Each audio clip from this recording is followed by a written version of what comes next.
মাশরাফির বাড়ি আগুন ধরা দিচ্ছে। কবে তৈরি করেছিলেন?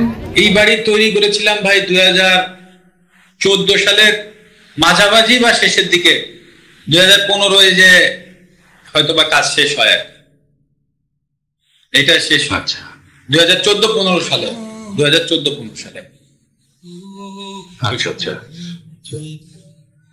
কোনো আমার যা অ্যাসেট আছে বা ছিল বা আছে এখনো পর্যন্ত, আমার কোনো অ্যাসেটই সেটা 2018 সালের পরে না। আমার নড়াইলের বাড়িও 2014-15 সালে করা। আমার পূর্বাচলের যে জায়গাটা সেটা আমাদের সব প্লেয়াররাই পেয়েছিলাম। তখন হাবিবুল বাশার সুমন ভাই ক্যাপ্টেন ছিল, আপনার মনে আছে কিনা? 2006-5 সালে অস্ট্রেলিয়াকে হারাইলাম আমরা। তখন আমাদের তৎকালীন সময়ে সরকার আমাদের 5 কাঠা করে জমি দিয়েছিল, পূর্বাচলের জমিটা।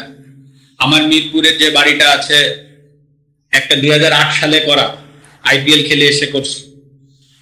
আর যেটায় আমি থাকবো আর কি, সেটা আমার 2015 সালে বা 15 সালের মাঝামাঝি সময় আমার করা। সে বাড়ি এখনো আমি উঠতে পারি, মানে প্রক্রিয়াধীন 8-9 বছর ধরে। তো আমার কোনো অ্যাসেটই বা কোনো কিছুই আমার মানে 2018 সালের পরে আমার কোনো কিছু নেই। আর একটা বিষয় হচ্ছে যে ধরেন আমার নড়াইলের বাড়িটা যেটা আপনারা বললাম 2014-15 বা ওই 15 সালের শেষ দিকে আমার বাড়িটা হয়তো বা শেষ হয়েছে কাজ। তখন তো আমার এন্ডোর্সমেন্ট ছিল অনেকগুলো এন্ডোর্সমেন্ট ছিল, একটা দুইটা না, প্রায় 20টার উপর এন্ডোর্সমেন্ট ছিল। এরপরে আমি জাতীয় দলে খেলেছি, সবকিছু। আমি তো খেলাধুলা করে যা কিছু করেছি তাও আমি ওই সময় করেছি।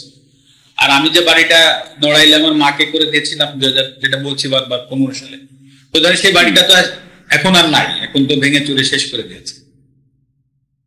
তো অনেকেই বলেছে যে বাড়িটার আসলে এখন তুমি চাইলে, বা আমার বাবাকে বলেছে যে আপনি একটা মামলা করে রাখতে পারেন, কে বা কারা, অনেক ভিডিও তো আছে দেখেছি। আমি বলেছি যে না, আমি আমার বাবাকেও বলে দিয়েছি যে এটার কোনো বিচার বর্তমান সরকার বা যারাই আসুক বা যারাই থাকুক বা হ্যাঁ, তাদের কাছে আমি এটা নিয়ে কোনো বিচার চাই।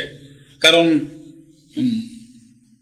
এটা আমার কাছে মনে হচ্ছে যে আসলে এই বাড়িটা তো আসলে যশোর থেকে এসে বা খুলনা থেকে এসে বা ঢাকা থেকে যে কেউ ভাঙেনি। হ্যাঁ, নড়াইলের মানুষ কোনো না কোনো জায়গার থেকে উঠে এসে ভাঙছে।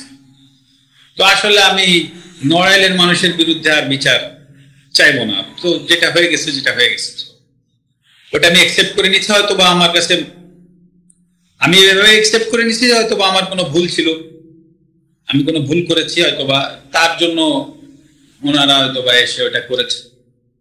তো আমার মনে যদি বিন্দুমাত্র কষ্ট এখন আর নাই, আমি মানে কষ্ট নাই এই কথাটা ভুল, মানে কারো প্রতি রাগ ক্ষোভ এগুলো কিছুই নাই।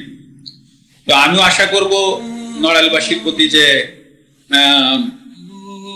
আমার কোনো ভুলে বা কোনো জায়গায় যদি কষ্ট হতে থাকে, তো আশা করি তারা তো একটা স্টেপ নিয়েছে, তারাও আমাকে এই জায়গা থেকে ক্ষমা করবে, এটাই আমি আশা করি, এর বেশি। কিন্তু আমি কখনো এই বাড়ি নিয়ে আসলে সালিশ বিচার এগুলো চাইবো না। 18 সালের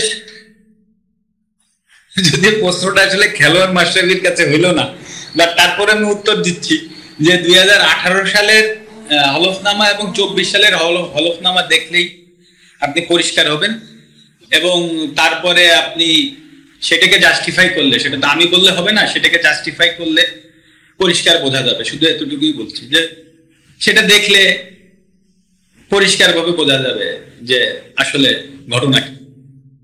18 পরে তো আপনি খেলেছেন ক্রিকেট, ইনফ্যাক্ট ক্রিকেট এখনো খেলছেন। সো ক্রিকেটের আয়টা আমার তো নোমান ভাই, আমার কোনো ব্যবসা করি না। আপনি এত সাংবাদিক আছে, আমি কোনোদিন আমার 14 গোষ্ঠীরও মানে ক্লোজ যারা, তাদের কারো কোনো লাইসেন্স পাবেন না যে আমরা কোনো ব্যবসা করেছি, ঠিক আছে? সো আমি নিজেও কোনোদিন কোনো ব্যবসা করিনি। আমার ছোট ভাই তাও আমার যে কাপড়ের একটা ব্যবসা করে, সেটাও তো সে অনেক আগের থেকে। এই ছাড়া আমাদের বাসায় কেউ বা আমি নিজেও কোনো ব্যবসা করি।